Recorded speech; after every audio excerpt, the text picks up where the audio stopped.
ذرا سوچ کر دیکھیے کہ شادی سے کچھ دن پہلے آپ کا بھائی عجیب طرح سے بدلنے لگے۔ رات کو وہ اٹھ کر کھڑکی سے باہر گھورنے لگے اور ایک دن اچانک وہ بنا کسی کو بتائے غائب ہو جائے اور پیچھے صرف ایک خون آلود تعویذ چھوڑ کر جائے۔ یہ کہانی ایک ایسے ہی بھائی کی ہے جو سفلی جادو کے جال میں پھنس کر زندگی سے ہمیشہ کے لیے دور چلا گیا۔ السلام علیکم دوستو، میرا نام علی ہے اور میں اس چینل پر آپ کے بھیجے ہوئے سچے واقعات نریٹ کرتا ہوں۔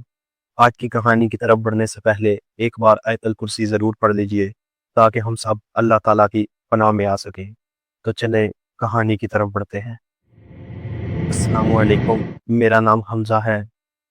میں ویسے تو شہر کا رہنے والا ہوں، لیکن میری فیملی گاؤں سے بلونگ کرتی ہے اور میں بچپن سے ایک بات سنتا ہوا آیا ہوں کہ گاؤں کے تالاب کے کنارے ایک پرانا تہہ خانہ ہے اور لوگ کہتے ہیں کہ وہاں کسی وقت میں سفلی جادو ہوا کرتا تھا۔ آج بھی رات کو وہاں سے عجیب طرح کی آوازیں آتی ہیں اور جو بھی وہاں جاتا ہے وہ کبھی ٹھیک طرح سے واپس نہیں آتا۔ میں ہمیشہ سے یہی سمجھتا تھا کہ یہ ساری باتیں ہمارے گاؤں کے بڑے بوڑھوں نے ہمیں ڈرانے کے لیے بنائی ہوئی ہیں، لیکن میں غلط تھا۔ کچھ سال پہلے میرے بھائی ارمان کی شادی گاؤں میں فکس ہوئی۔ سب گھر والے بہت زیادہ خوش تھے، تیاریاں اپنے عروج پر تھی۔ میں بھی شہر سے شادی کے لیے گاؤں میں گیا، لیکن شادی سے کچھ دن پہلے میرے بھائی ارمان کی حالت بدلنا شروع ہو گئی۔ وہ اداس رہنے لگا، کھانا کم کھاتا اور رات کو اچانک اٹھ کر کھڑکی کے باہر گھورتا رہتا تھا۔ میں نے اس سے کئی بار پوچھا کہ کوئی پریشانی ہے کیا، لیکن اس نے میری بات کا کوئی صحیح طرح سے جواب نہیں دیا۔ شادی کی تیاریاں چل رہی تھی، شادی کے دن قریب آ رہے تھے اور ارمان کی حرکتیں اور زیادہ بدلتی جا رہی تھی کہ پھر وہ منحوس رات آ گئی۔ کہ رات کو میری آنکھ کھلی، میں نے دیکھا کہ ارمان نیند میں سوئے ہوئے کچھ بڑبڑا رہا ہے۔ میں نے جب سونے کی کوشش کی تو وہ نیند میں دھیمی سی آواز میں کچھ بول رہا تھا کہ وہ لوٹ آئے گی، وہ لوٹ آئے گی۔ میں نے پوچھا کہ کون لوٹ آئے گی، لیکن اس نے کوئی جواب نہیں دیا۔ دھیرے دھیرے ہمارے گھر میں عجیب چیزیں ہونا شروع ہو گئی۔ اگر میں آپ کو ایک ایک چیز تفصیل سے بتاؤں تو یہ واقعہ بہت زیادہ لمبا ہو جائے گا۔ میں آپ کو بس خاص چیزیں ہی یہاں پر بتاؤں گا کہ جیسے جو پھول ہم مہندی کے لیے لائے تھے وہ پھول خود بخود جل گئے، مہمانوں کے کمروں کی چابیاں گم ہونا شروع ہو گئی اور جب ہم ڈھونڈتے تو وہ ہمیں ارمان کے کمرے سے ملتی۔ سب نے کہا کہ شاید نظر لگ گئی ہے، لیکن میرے دل میں ایک عجیب سا شک بیٹھ چکا تھا۔ شادی سے ایک دن پہلے صبح جب ہم ارمان کو اٹھانے کے لیے گئے تو ارمان کمرے میں موجود ہی نہیں تھا۔ ہم سب نے ارمان کو پورے گھر میں ڈھونڈا، لیکن ارمان کہیں نہ ملا۔ پھر گاؤں کے ایک لڑکے نے ہمیں آ کر بتایا کہ اس پرانے تالاب میں کسی کی جوتی تیر رہی ہے۔ ہم بھاگے بھاگے تالاب کی طرف پہنچے۔ میں نے اور گاؤں کے کچھ لڑکوں نے سوچے سمجھے بنا تالاب میں چھلانگ لگا دی اور میرا بھائی ارمان ہمیں تالاب کے اندر ہی ڈوبا ہوا ملا۔ ہم نے ارمان کو باہر نکالا، اس کے ناک اور کانوں میں پانی جا چکا تھا۔ ہم اس کو اٹھا کر گھر لے کر آئے اور قریبی ڈاکٹر صاحب کو گھر بلایا۔ شکر ہے اللہ پاک کا کہ اس دن ارمان کی جان بچ گئی۔ ارمان کو جب تھوڑا ہوش آیا، ارمان کو کچھ بھی نہیں یاد تھا کہ وہ کیسے اپنے کمرے سے اس تالاب تک پہنچ گیا۔ میں نے جب ارمان کے کمرے کی تلاشی لی تو مجھے ٹیبل پر ایک پرانا سا تعویذ پڑا ہوا ملا۔ اس پر عجیب سی لکیریں بنی ہوئی تھی۔ جیسے ہی میں نے اس تعویذ کو اٹھایا، مجھے ایسے محسوس ہوا کہ جیسے کمرے کا ماحول ہی بدل گیا ہو۔ کمرے کا ٹمپریچر بہت زیادہ ٹھنڈا ہو گیا تھا اور مجھے اپنے کانوں میں ایک عجیب سی آواز سنائی دے رہی تھی کہ جیسے کوئی